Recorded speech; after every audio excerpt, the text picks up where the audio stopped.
தொண்டரடிப்பொடி ஆழ்வார் திருவடிகளே சரணம். இன்றைய பதிவில் திருப்பள்ளி எழுச்சி 2வது பாசனம் பார்க்கலாம். கொழுங்குடி முல்லையின் கொழுமலரணவி கூர்ந்தது குணதிசை மாறுதமிதுவோ எழுந்தன மலரணை பள்ளி கொள் அன்னம் ஈன் பனி நனைந்த கமரின் சிறகுதறி விழுங்கிய முதலையின் பிளம்புரை பேழ்வாய் வெள்ளைற்றுருவதன் விடத்தினு கனங்கி அழுங்கிய அவ்வானையின் துயர் கடுத்த அருந்துயர் கடுத்த அரங்கத்தம்மா பள்ளி எழுந்தருளாயே. கொழுங்குடி முல்லையின் கொழுமலரணவி கூர்ந்தது குணதிசை மாறுதமிதுவோ எழுந்தன மலரணை பள்ளி கொள் அன்னம் ஈன் பனி நனைந்த தமரின் சிறகுதறி விழுங்கிய முதலையின் பிளம்புரை பேழ்வாய் வெள்ளைற்றுருவதன் விடத்தினு கனங்கி அழுங்கிய ஆனையின் அருந்துயர் கடுத்த அரங்கத்தம்மா பள்ளி எழுந்தருளாயே. இந்த பாசுரத்தில் கீழிலேருந்து கிழக்கு தேசத்தில் குணதிசையிலேருந்து மந்த மாருதம் வீசுகிறது.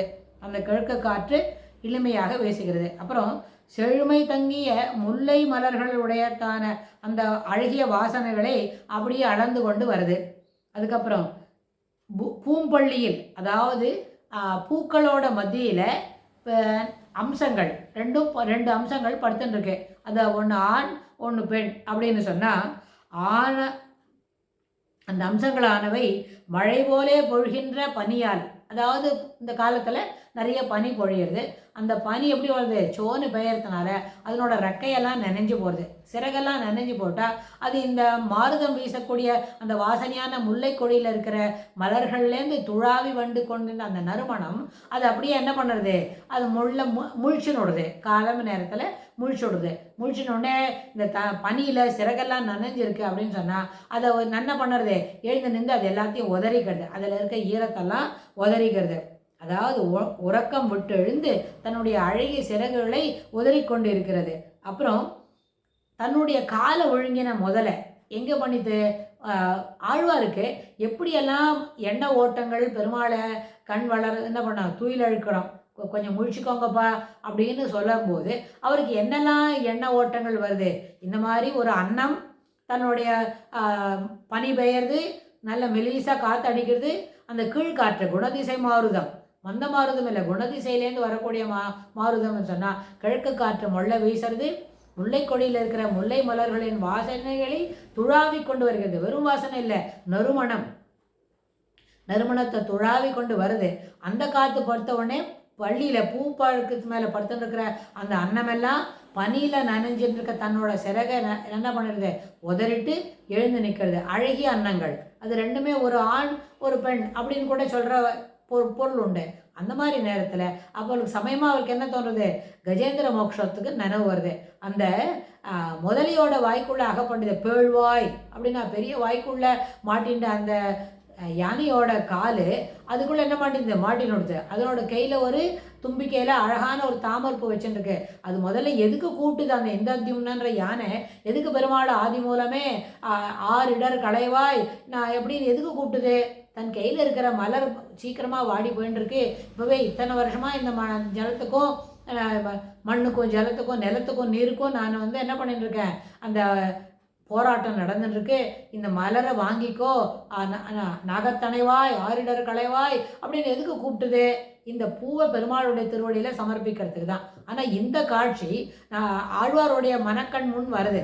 அப்போ என்ன சொல்கிறார், அந்த முதலியோட வாயில் அதனோட பெரிய வாய் என்ன மாதிரி பல்லெல்லாம் இருக்குது, போயிட்டு பெரிய பெரிய பல்லு இருக்குது, விஷமான பல்லு, அந்த கோர பல்லு, அந்த பல்லுக்குள்ளே மாட்டின்ற யானையோட காலை விடுவிக்கணும் அப்படின்றதுக்கு எப்படி வந்தப்பா நீன்னு வேக வேகமாக ஓடி வந்த.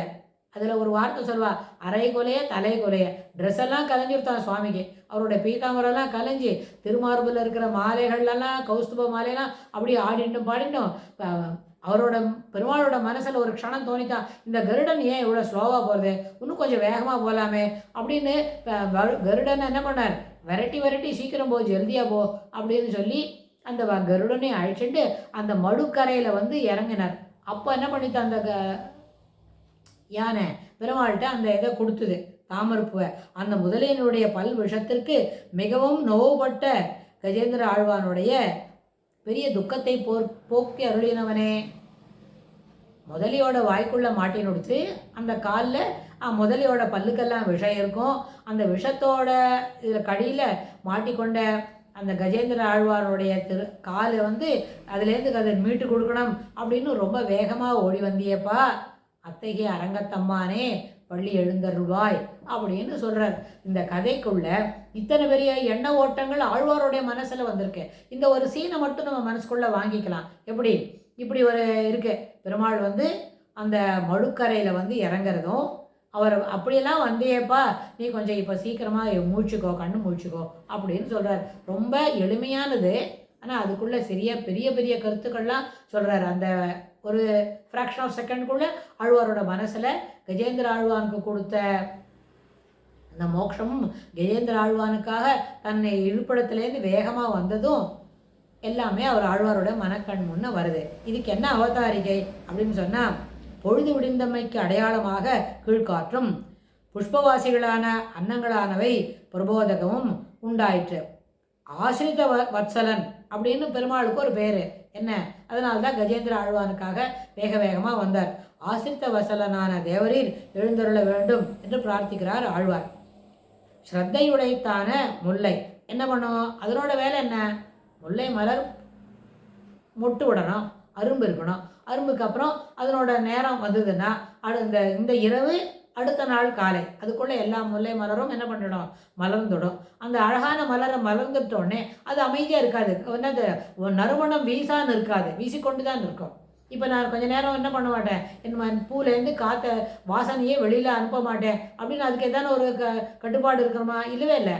அது பூ மலர்ந்துருத்துன்னு சொன்னால், மலர நேரம் வந்ததுன்னு சொன்னால், சூரியன் உதிச்சாலும் உதிக்காட்டியும் மலருக்கு மலர்ந்து கொள்ள வேண்டிய நேரம் வந்ததுன்னா அதிலிருந்து இருக்கிற நறுமணம் அந்த பகுதி முழுகவும் அது என்ன பண்ணும், வியாபித்துன்னு இருக்கும், வீசான்னு இருக்காது. நான் கொஞ்ச நேரம் ஸ்ட்ரைக் பண்ண போகிறேன், என்னோடட்டேருந்து வாசனை வெளியில் போகாதுன்னு அந்த மலருக்கு அப்படி ஒரு எண்ணம் இல்லை.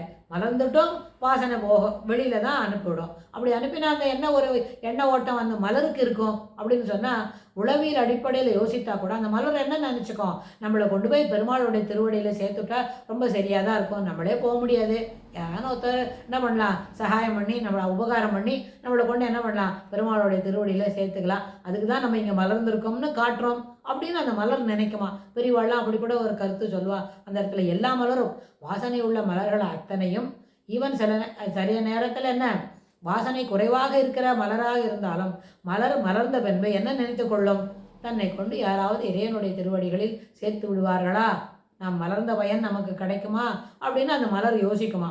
அதுபோல் அந்த கீழ்காற்று வீசுகிறது. அப்புறம் என்ன, தாமரை பூவில் உறங்குகின்றது என்ன, அம்ச மிதுனங்கள் அதுவும் எழுந்து தன்னுடைய உதரையில் சிறகெல்லாம் உதறிண்டு தயாராக இருக்குது. கஜேந்திர ஆழ்வானுக்கு அனுகிரகம் பண்ணுறதுக்காக வேக வேகமாக வந்த அரங்கத்தம்மா பள்ளி எழுந்தருள் மட்டும் இல்லை, எழுந்தருள் இன்ஸ்ட்ரக்ஷன் கேட்கல, அவர் எழுந்தருள வேண்டும் என்று பிரார்த்திக்கிறார். அதுபோல திருப்பள்ளி எழுந்தருள வேணுமாய் பிரார்த்திக்கிறார். அருமறை பயந்த அன்னமென தேவரீர் உணர்ந்து திருப்பள்ளி எழுந்தருள வேண்டும் என்று கருத்து. அருமறை பயந்தவர் யாரு, பெருமாள் தான். அதே மாதிரி ஆழ்வாரும் என்ன சொல்றார், பெரிய திருமொழியில் திருமங்கை ஆழ்வார் என்ன சொல்றார், அன்னமாய் அன்று அருமறை பயந்தவன் அரங்கமாநகர் அமர்ந்தானே என்று பெரிய திருமொழி. இது 5, 7, 3 அந்த 3வது பாசரத்தில் சொல்றார் திருமங்கை ஆழ்வார். பரமாபதம் ஆபன்னோ மனசா சிந்தையத் ஹரிம், எப்பொழுதும் எந்த நேரத்திலும் ஹரியை சிந்தனை செய், மனமே கூப்பிட்டு என்ன சொல்றார், ஹரியை சிந்தனை செய், ஹரிநாமத்தை ஸ்மரித்துக்கொள் என்று சொல்கிறார். சது நகவரகா ஸ்ரீமன் நாராயணா பராயணா, எப்பொழுதும் ஸ்ரீமன் நாராயணனை மனதில் இருத்திக்கொள் என்று சொல்கிறார். இதில் என்ன, அருமறை பயந்த அன்னம் அப்படின்னு சொன்னால் வேதத்தை உபதேசித்தவர் அப்படின்றதுனால அந்த பகவானான ஸ்ரீமன் நாராயணனே அரங்கத்தம்மா பள்ளி எழுந்தருள் அப்படின்னு சொல்கிறார் ஆழ்வார். அடுத்த பாசுரத்தில் என்ன விவரமாக சொல்கிறார் பார்க்கலாம். தொண்டர் அடிப்பொடி ஆழ்வார் திருவடிகளே சரணம்.